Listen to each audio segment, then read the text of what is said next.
Hi everybody and welcome to class. This is the first introductory video lecture for Apocalypse, Science, and Society. Um, in this particular video lecture, what we're going to really talk about is just a few basic things here for Module 1, really just about an introduction into the kinds of things we're going to talk about in this course.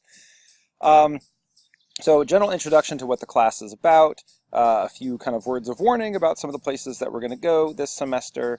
We'll talk about the syllabus briefly. And also just do a little bit of basic lecture on Apocalypse to get ready for the first reading that you'll be doing for module number 2. All right, so the theme of this kind of module is sort of welcome to the end of the world, talking a little bit about visions of Apocalypse and kind of the philosophy of how I kind of approach this class. This class is a little unusual in that it's a bit of a cross between kind of natural science and kind of social science and humanities. On the one hand, we're going to be looking at some of the things that are the natural science issues around, natural hazards and disasters and ways in which, there can be these actual like large mega disasters and looking at what the real risks of those are, and also what some of the kind of, scientifically understanding how some of those major disasters can happen. Then the other part of the course is really about looking at why is it that this idea of the apocalypse or the end of the world, why has it become such an important idea or concept culturally in our society? And so we're going to look at sort of those two aspects, and that's why it's called Apocalypse, Science, and Society. And the idea is that by looking at these things, that we'll be able to by looking at these two things together, that we'll be able to get kind of a better understanding of both the science and the society, and we'll learn a lot about, Earth processes and climate and also space hazards, and also a lot about how cultures and societies function.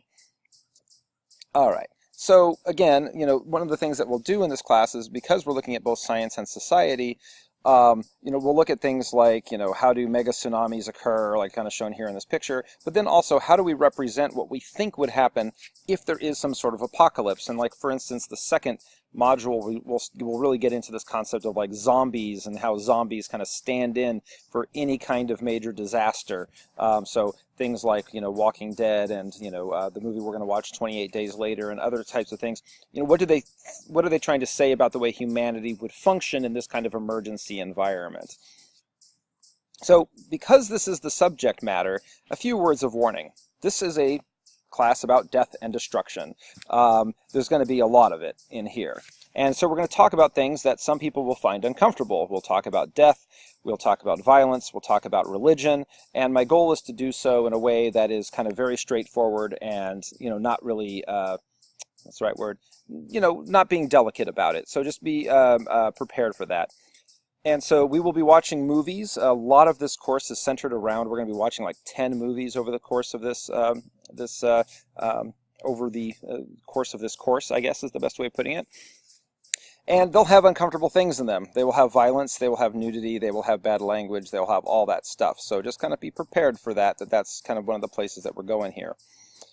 And then the other thing is that we, or at least I, will use humor and make jokes about death and destruction, because that's just part of how this class operates, that, when you're talking about this stuff in depth, sometimes it's makes it easier to kind of not just understand it, but to kind of deal with some of the heaviness of the subject by sometimes making light of things. And so I hope that doesn't offend people, but that's one of the things that typically commonly occurs in this class as well. Okay, so for instance, when we think about all the different ways in which the world could end, most people probably have, some sort of particular kind of disaster that they're most kind of fascinated by, is probably the best way of putting it. And one of the things in the introductions to this class that you're going to be doing on Canvas, I want people to talk a little bit about what are sort of their favorite disasters, in terms of what things do they find fascinating, maybe in a scary way or whatever, or just in sort of a dark way. Like, for instance, for me, obviously I'm teaching this class, I'm into this sort of thing, and I used to live on Hawaii Island, the Big Island, which, is always having volcanic eruptions, it's always having tsunamis, it frequently has hurricane warnings, has landslides, it pretty much has it all in terms of natural hazards.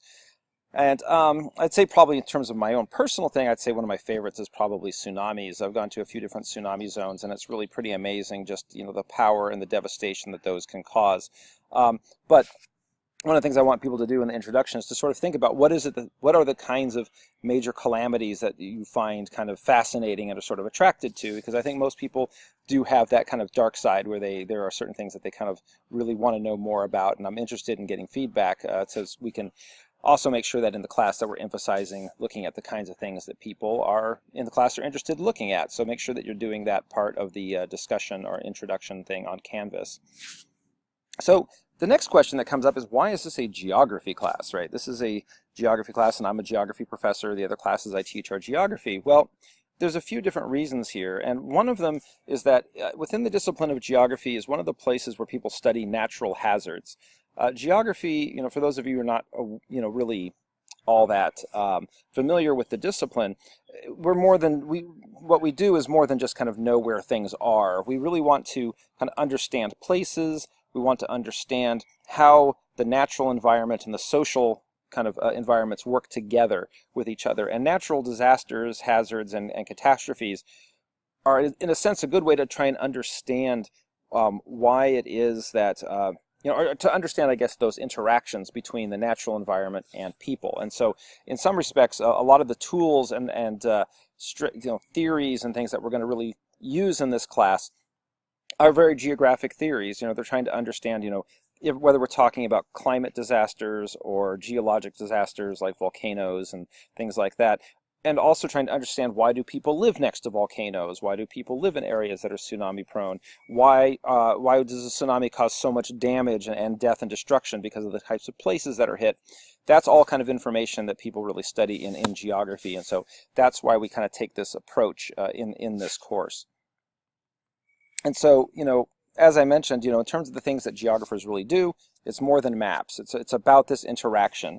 And there's also a lot of people that work in the discipline of geography that do disaster planning. They do mapping, satellite imagery, and risk analysis, all these sort of things, and use different methods from physical science and social science in kind of a way that integrates them. And so that's, again, why we're kind of approaching it this way. Okay. So, as I mentioned, there's going to be these introductions done on Canvas, but one of the things I want to get to here real quick is just a quick breeze over the syllabus. I mean, you can obviously read it on your own, but there's just a couple points that I really want to make sure that I bring up here. All right. Okay. So, as noted, this course has a few different kinds of requirements, and because as a summer course, it's very intensive. The kinds of, we go over the material about 3 times as fast as we would during a normal semester. So, we have all these things that are pretty much due Monday, Wednesday, Friday, and so you got to kind of think about this as a class that every Monday, Wednesday, Friday, for the most part, there's some sort of assignment due. And in terms of the things that you're going to be graded on in this class, one of them is reading questions. There's going to be readings for every module, except for this first one. This introduction doesn't have a reading. I'm just sort of kind of getting folks ready for what will be the first reading for Module 2. You'll read that article. On all the articles, good thing is we don't have a textbook, so you don't have to worry about that expense. It's all the articles, things that we're going to read, will be on Canvas under Files, and I'll show you in a second kind of how to track those down. And so in those discussion things, you'll answer some of the questions that are set up there to kind of discuss what the article is about. The other thing is as I mentioned, we're going to be watching a bunch of movies as part of this course, and you'll be answering questions on those also through the online Canvas discussion. There will also be a couple of exams, and the information for that will come from things like these video lectures, because they become much more about particular themes and concepts as we go. But they'll also be from the readings, also from the movies, things like that. You will also be doing 2 basically research assignments. One of them is essentially doing the research. It's going out and doing an annotated bibliography where you're going to find sources on a topic that you're interested in. People can do all sorts of topics. In the past, people have done things like looking at mega tsunamis or killer nanobots or comets hitting the Earth, all sorts of things like that. And so you have to find sources for that. So the first assignment is about collecting those sources, 3 of which must be like scholarly journal sources. And I'm going to put something up kind of called research notes that will be in the files section of Canvas. And I'll mention this again in some of the announcements as time gets closer. But because, again, it's a summer course, it's coming up soon.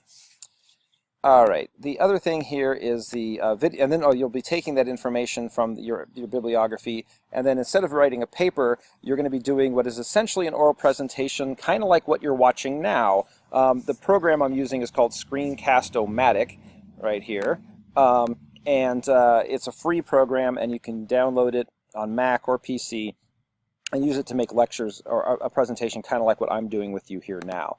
And again, as the semester or as the course progresses, we'll talk a little more about just how to do that. But what I did also put on the syllabus was an example of an oral presentation that somebody made for this class last time I taught it. And also this, if you need help figuring out the screencast program, there's a little how-to video here on that. And so you can see the way the points break down here. We have 2 exams, we have 2 of the research assignments, we have the reading questions, the movie questions, and it adds up to 1,000 points. And as we go through the semester, basically each module kind of covers a different concept. You know, this one is about just sort of introduction, and then as part of this, you'll also be watching the video, the movie Children of Men, and have questions on that, as well as also doing the introduction discussion posts on Canvas. Then as we go through these different modules, I'm not going to read each one, but there's a couple things. One is that the first reading you're going to do is on this thing called Apocalyptic Transformations. I'm going to talk a little bit about just what, just kind of foreground some of the things that are going to be in that reading that you'll be doing here in the coming days. And then the reading for the Module 3 is a little bit unusual in that you have some choice there. Basically, we're going to be talking about religion and apocalypse, and people can either read Revelations, which is in from the Bible, or they can pick an apocalyptic text from other religions, whether it be Islam, Hinduism. Some people in other classes have done Hopi versions of the apocalypse. So just some other kind of cross-cultural exploration of the apocalypse, and that's kind of up to people as to what they want to read. And then after that, we have kind of standard readings.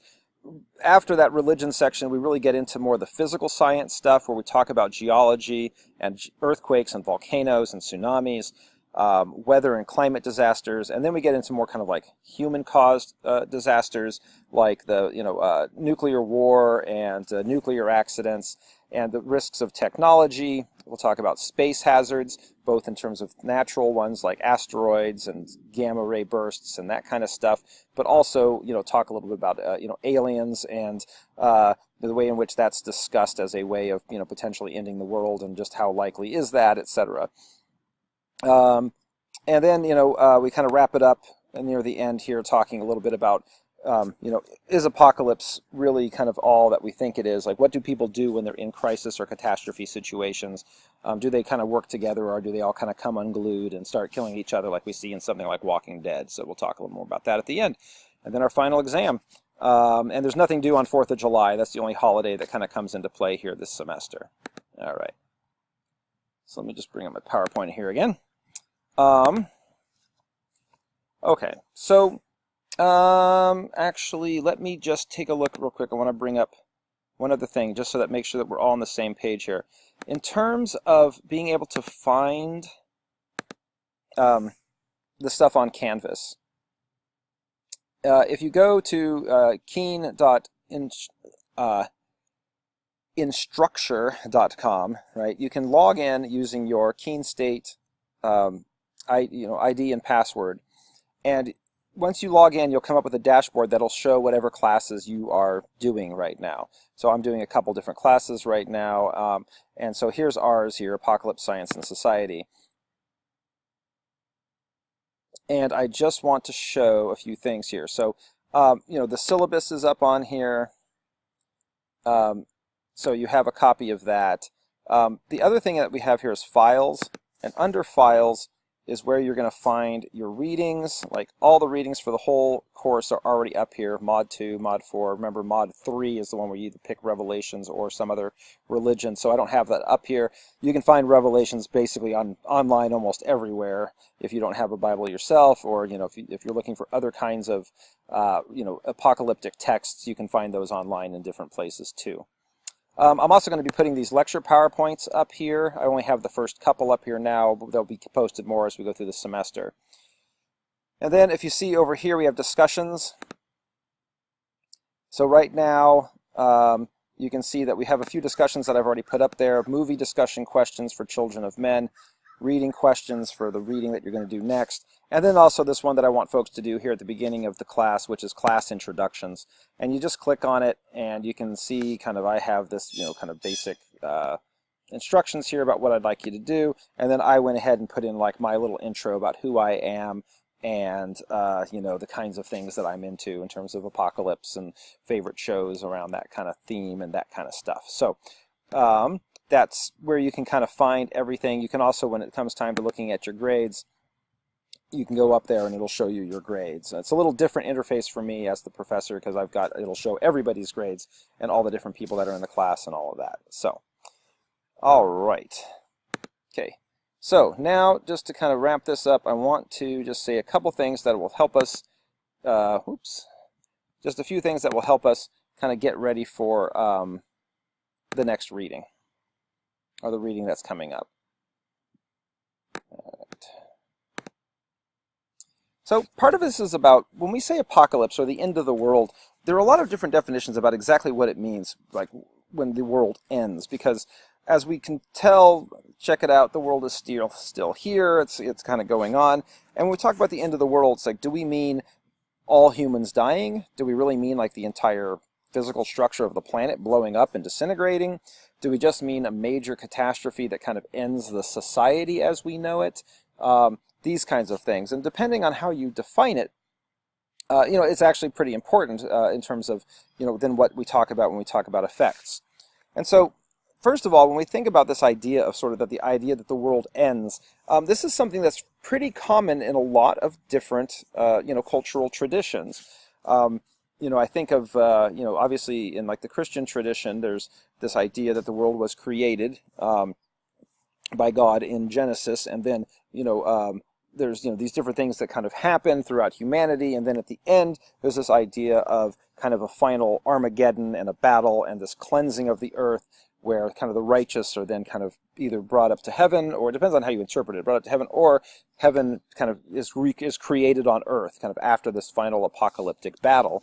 But other cultures have different ideas, such as like the Hopi have this idea that there's been 4 different worlds destroyed by different elements, by fire, by flood, by different things, and that we're currently in the 4th world, and then it's going to be destroyed, and then a 5th world will come out of that. And so it's a little different kind of theme, but it does seem to be common belief that sort of the world as we know it ends at some point. All right, and so religion here is of course very key. And the reason why we have to care, even if we ourselves are not religious, or like if we're not Hopi, why should we have to care about what the Hopi think, or this sort of thing? The fact is that these ideas of the end of the world saturate our societies, and they have an effect on the way in which people kind of behave in the societies and the types of policies they support. For instance, if you think that the end of the world is just coming around the corner, and that this current society is so corrupt and so kind of evil that it has to be destroyed, it's like, well, then you're probably not going to support policies for, say, environmental protection, because why would you care if you think that the world is really going to end in a couple years? Why would you, or you may even say, we shouldn't necessarily, work hard to save people from starvation because we're all just going to die soon anyway, and the righteous are going to then kind of move on, and the unrighteous will not. It leads you to kind of different types of political beliefs and social policies, and so it has an effect even if you yourself do not belong to one of these religious traditions or adhere to one of those religious traditions. Okay, so a couple important terms that you're going to run into in this reading this weekend, and also throughout this semester. And one of them is eschatology, which is basically a fancy word for the part of kind of religious doctrine or theology, as shown here, that's concerned with death, judgment, and the final destiny of the soul or of humankind. And so you'll see that word in the reading, and sometimes I don't think it's it's not well defined by the author particularly. So I wanted to mention that here. Another word that you're going to see in this reading is postmodernism. And this is a very, can be a complicated word to define. And essentially, postmodernism is defined in a few different ways. And that's why I kind of have here epoch, style, or political stance. Postmodernism is sometimes defined as as epoch is sort of like we are now in the postmodern era. It's an era where modernism, we're kind of past that, and I'll talk about what that means. Style is sort of this idea that we're kind of the styles and the types of music we have, etc., are postmodernist.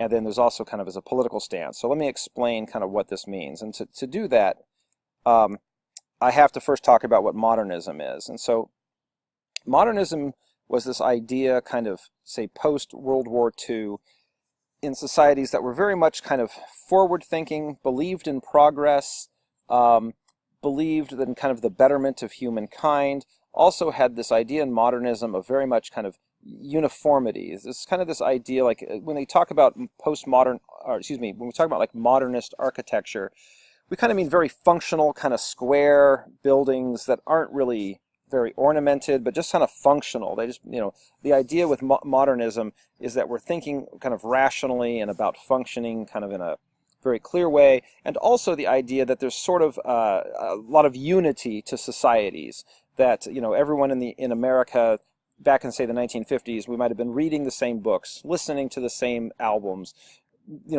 and that listening to the same newscasts, and that there was kind of this social cohesion. So postmodernism, of course, is kind of what happens after that, and sort of the opposite. And so most people will argue that now we're in kind of the postmodern era, where we are all listening to different things. We listen to different news organizations. We tend to be more partisan and more split apart and not as unified, and we all read different things. And also, like, even our buildings are no longer kind of functional and drab. We want them all ornamented, and something like Las Vegas would be called like the postmodern city. And how this all kind of relates to Apocalypse is that with the kind of disintegration of the modernist narrative, which is this idea of kind of progress and human betterment, this kind of affected ideas of the world ending too, in that there's this idea sort of embedded in postmodernism that we're kind of all a little bit every person for themselves, that we don't have a lot of cohesion, and also that we're not necessarily progressing towards something better, but that instead things are just kind of chaotic.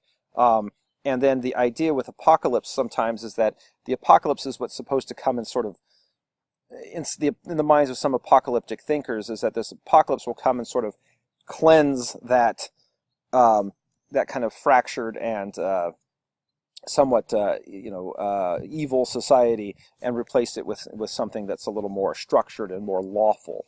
So this is where we get into a big distinction that is in the reading this week that will also be kind of talked about throughout the class. And that is the difference between what they call apocalyptic versus neo-apocalyptic kind of philosophies. Apocalyptic is sort of the original or more traditional version of apocalypse, which comes out of kind of of Christian and Jewish traditions, as well as Islam and other religions too. But it's this idea that out of kind of the chaos and the kind of evilness of present society, there's going to be this great cleansing and apocalypse that happens. All these people are going to die. But then there's this idea that that's replaced by what they call sometimes the New Jerusalem, which is sort of the kingdom of heaven on earth. This idea that after the apocalypse, everything's actually much, much better, and that the apocalypse brings forth this new, better world. That is sort of the old narrative of what happens after the apocalypse, but most of the newer kind of genres of apocalypse, is what's called neo-apocalypse. And what this means is essentially that there isn't believed to be a New Jerusalem, that the apocalypse happens and that's just sort of it. Like, things just kind of keep getting worse, or it's really just the end and extinction. And whereas in the original kind of traditional apocalyptic versions, there's this idea that the apocalypse actually has this positive silver lining after it's over, or in some respects that even the apocalypse is a good thing because it brings this new order. Neo-apocalyptic visions are things more like Walking Dead, The Matrix. These are some things we'll watch too. This idea that all you can really do is just avoid. If the apocalypse comes, it's bad and it's bad forever, or all humans are extinct. And all you can really do, like if there's a hero that's trying to stop the apocalypse, all you really get is just the status quo. In other words, if you avoid the apocalypse, you get what we already have. You just kind of stave off total disaster, but there is no idea of sort of a rebirth or a getting better after the apocalypse. The idea that if the apocalypse happens, it's just a devastating destruction. And so that's kind of a difference that we'll see in these different types of apocalyptic narratives. And the reading will hopefully get a little more, the reading does get more into that, and hopefully will make that fairly clear. And the last point we have to bring up too is a lot of the stuff we'll talk about here in Apocalypse is that there's this idea of apocalypse as social criticism. When people are talking about like the world is ending, usually they are talking about it because something's happening that they think should not be happening. Whether it's some sort of social process, whether it's whether they're worried about totalitarianism, whether they're worried about like warfare and militarism, or whether they're worried about what people might see as moral decay. Oftentimes this idea that an apocalypse is coming is a criticism of what's actually going on currently in the society. It's basically saying the road that we're on is leading us to the end of the world, and so we therefore have to change it. And so because of that, there's a lot of actual social criticism in discussions of the apocalypse or catastrophe. All right. So the movie that goes along with this module is Children of Men, and there are movie questions around it. And I'm not going to talk too much about the movie now because I want people to watch it on their own and then have the discussion online. And next module I'll come back and talk about it a little bit, but just make sure that you're seeing that in the announcement I sent. It has the link on Dropbox to be able to find this movie and be able to download it. If it's not working for anybody, of course, please get in contact with me as quickly as you can. All right, so that's it for this module, for this video lecture. Make sure you do those other assignments associated with it, and I will see you again here at the next module. Thanks.